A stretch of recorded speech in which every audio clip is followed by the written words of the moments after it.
Nosso programa está de volta e agora a gente vai falar sobre porte de arma. Eu quero saber a sua opinião, se ele aumenta ou diminui a violência. Você liga 0 operadora 11 33 37 5886 ou liga na nossa fanpage. Eu estou recebendo Eduardo Negrão, que é cientista político, para conversar com a gente sobre o assunto. Tudo bem? Boa tarde. Tudo bem, Jaqueline? Prazer recebê-la aqui novamente. Prazer estar aqui novamente. E me permita tomar a liberdade. Essa é uma lembrança para o pequeno Davi. Ah, obrigada.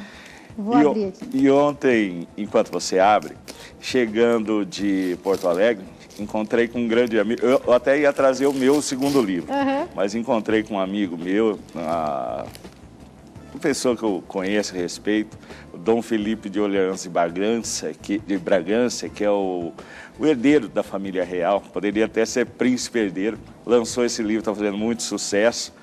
E eu conversei com ele, ele falou, olha, então, por favor, leve esse exemplar, né, autografado para a Jaqueline. Ele está acompanhando o programa e o Dom Felipe já adiantou a opinião dele, nós ainda vamos debater, mas ele falou, olha, grava lá que eu sou a favor do porte de arma. Então, está dado o recado.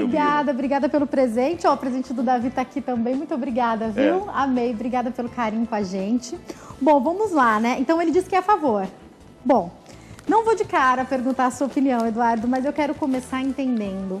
Isso se torna uma polêmica muitas vezes, porque quando a gente se compara a países que têm o porte de armas e isso corre de uma maneira muito bem, sempre há uma dúvida do quanto nós estamos culturalmente atrasados e daríamos conta ou não de ter o porte de arma. Como você vê essa questão?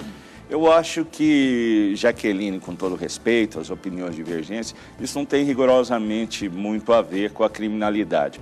O porte de arma, eu acho que é um status de confiança, de nível de democracia, onde o Estado também confia nos seus cidadãos. Porque o cidadão, quando permite ao Estado o poder de uso, através das polícias, diversas forças repressoras da arma de fogo, ele está confiando no Estado. Então, isso é uma recíproca. O Estado também confiaria nele. Você pega, por exemplo, a Suíça. A Suíça tem 40 homicídios por ano. É um terço do que o Brasil tem em um dia. Nós temos mais de 150 homicídios por dia.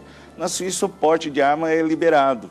Tem mais, quando você serve o serviço militar na Suíça, ao terminar, muitos aqui de nós fizemos o popular tiro de guerra, você leva para casa a arma que você trabalhou naquele ano. Então, se você trabalhou com um fuzil, você leva para casa. É um presente, não sei como é que eles chamam isso, ou uma pistola, enfim. Quem presta serviço militar, e são 5, 10 mil jovens por ano na Suíça, isso é um número pequeno no Brasil, mas na Suíça tem 8 milhões de habitantes, menos que a cidade de São Paulo.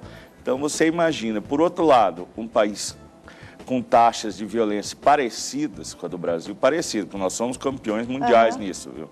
Que é o México. O México também é proibido a posse de arma na residência. Você não pode circular com ela na rua, mas você pode ter arma dentro da sua casa para defesa ou da sua propriedade, da sua fazenda, que é uma questão, a questão rural é muito importante nesse assunto de porte de arma. E o México é violentíssimo, isso também não aumentou, nem diminuiu, né? Tem o problema do narcotráfico lá, já foi até tema de um livro meu. Então você vê, a Suíça e o México, dois países radicalmente diferentes, permitem, né? O Canadá tem um detalhe que acho que seria perfeito para o Brasil. O Canadá permite porte de arma, né? Lógico, em todos esses países você tem que fazer um pequeno treinamento, né? Natural, e ter um mínimo de análise de antecedentes, né? Não pode ser um criminoso. Mas no Canadá também se exige a autorização do cônjuge quando você é casado. Por exemplo, se o seu esposo fosse comprar uma arma, vocês fossem canadenses, você tem até o perfil, né? Você precisaria autorizá-lo. Por quê? Quem melhor que a esposa ou o esposo para conhecer, saber se o esposo é explosivo, se está no momento, se a pessoa foi demitida ou se teve uma perda familiar, entendeu? Pode ser por segurança. Agora, as pessoas compram a arma num momento de drama pessoal. Então, achei essa lei muito interessante do esposo ou esposa ter que anuir para o cônjuge comprar a arma. Ó, a gente está recebendo algumas ligações interessantes que diz que os nossos telespectadores estão ligando e alguns até um pouco nervosos. Ó, o Samuel Nilo é da Bahia, ele diz que é totalmente contra. Obrigada pela sua participação, Samuel, é isso que a gente quer mesmo saber a sua opinião. O José de Jesus é de onde? Sergipe? Ele diz que também é totalmente contra, é isso, né? Que morreriam muito mais pessoas. Obrigada pela opinião de vocês, José, muito obrigada também. E daí eu entro com a opinião deles agora para te fazer uma pergunta, José. Eduardo, quando a gente fala sobre essa possibilidade do porte de arma e a grande pergunta é aumentar ou diminuir a criminalidade ou a violência, a minha pergunta principal é, até por isso que eu dei essa introdução sobre a questão cultural. Se por um lado eu ouço muitas pessoas falando que se o criminoso souber que o cidadão está armado, ele vai pensar 2 vezes antes de abordar o cidadão, antes de entrar na casa do cidadão. Você falou das questões rurais, alguém que vai para o sítio com a família, um sítio às vezes distante, está ali passando férias, não sabe direito como é que é os arredores. Bom, se eu sei que aquela pessoa está armada, eu vou pensar enquanto criminoso 2 vezes antes de entrar lá. Mas por outro lado, eu acho que talvez até isso que o José também tenha querido falar eu vejo as pessoas tão impacientes, tão intolerantes e tão nervosas que eu me pergunto o quanto, numa briga de trânsito, alguém com porte de arma, num momento de total desequilíbrio, eu não estou falando de um cidadão ruim, eu estou falando de uma pessoa de bem que fica extremamente nervosa porque está com alto estresse no trabalho, porque teve um problema na vida pessoal, ou seja lá o que for, não pode disparar contra outro cidadão de bem e aí sim a violência vai aumentar quando a gente está armando cidadãos de bem. Qual que é a sua opinião sobre isso? A minha opinião é que, infelizmente, isso já acontece, né? Independente de porte de arma. Eu até achei interessante um ouvinte de Sergipe, né? Terra da minha amiga jornalista Ilmara Souza, que também está nos acompanhando lá, que Aracaju é uma das capitais mais violentas do Brasil.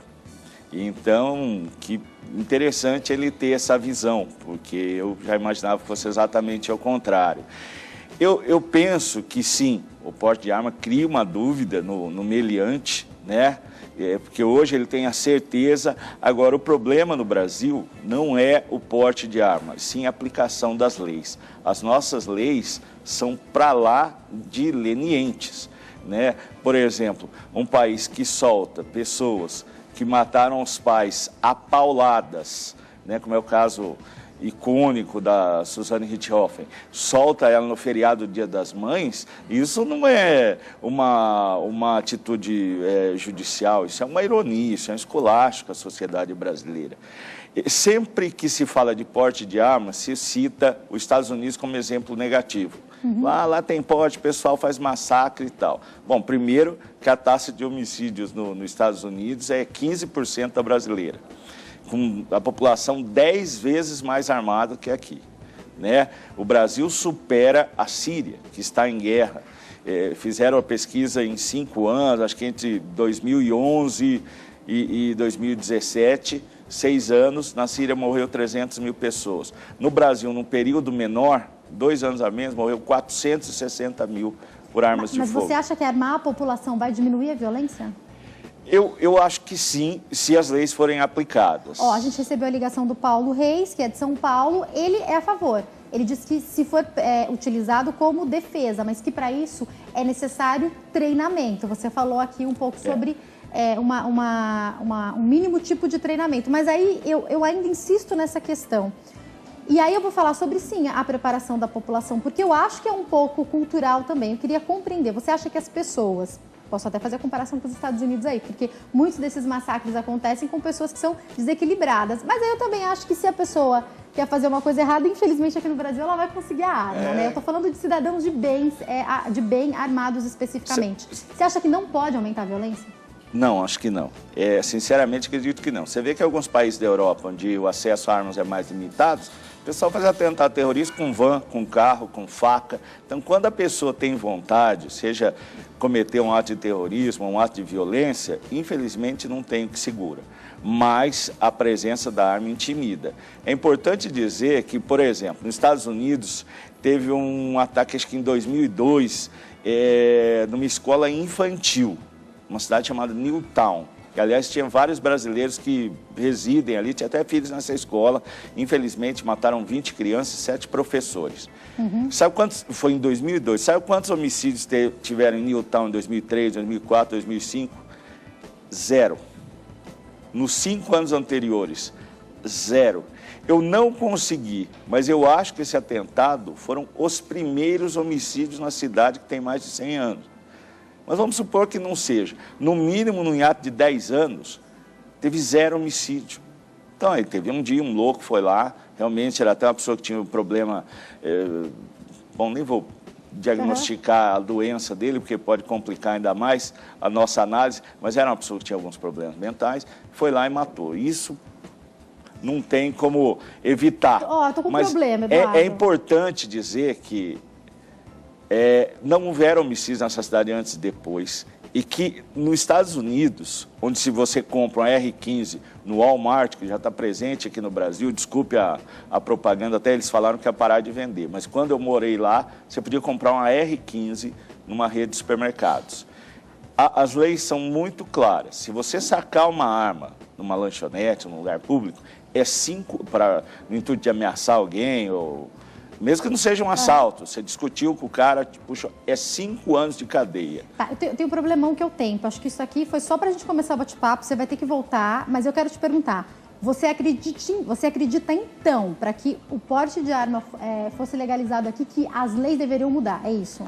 Eu acredito. Do jeito que está, pode ser um problema. Eu acredito que as leis têm que ser aplicadas com mais rigor. Hoje, Jaqueline, nós estamos numa situação tão dramática que os magistrados se sentem intimidados em aplicar a lei. Aliás, outro dia teve um caso, não sei se foi em São Paulo, no Rio Grande do Sul, que uma audiência de custódia, uma pessoa entrou atirando para matar a juíza até se escondeu, por acaso estava depondo um policial civil que estava armado e ele acabou matando. Esse teu vídeo na internet aí, 1 ou 2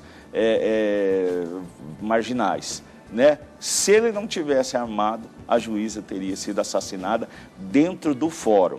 Então você vê que é complicado. Deixa eu agradecer. Júlia, né, do Espírito Santo, diz que é contra. Jólia, do Espírito Santo, contra. A Maria de Curitiba, a favor para a defesa. O Rafael de Brasília também ligou, diz que é a favor para a defesa. Eduardo, não deu nem para a gente entrar no assunto. Você pode voltar, por favor? Claro. Vamos continuar daqui, porque eu vi que os nossos telespectadores querem muito participar. Eu tenho uma opinião sobre isso, mas eu não vou falar aqui hoje. Não vou pedir a sua... Você falou aqui pra gente como que deveria ser. Não vou pedir agora para você entrar na sua opinião pessoal, mas pra gente finalizar, muita coisa precisa mudar no Brasil, né? Eu queria só que você fizesse essa colocação novamente. A aplicação das leis é importante se pensar sobre isso antes de se pensar em oficializar ou não o porte de armas, é isso? Claro, claro. Com mais rigor. O Brasil já tem bastante, nossa legislação é caudalosa, não precisa aumentar mais nada, mas precisa aplicar. Porque do jeito que está, assim, hoje está automático. Vou deixar seu telefone em 0 operadora 14 para quem quiser entrar em contato, 99710-9779. Tem o Instagram, @profnegrão, tá passando direitinho aí para vocês como se inscreve, todas as redes sociais dele. Você volta, por favor, para a gente continuar daqui?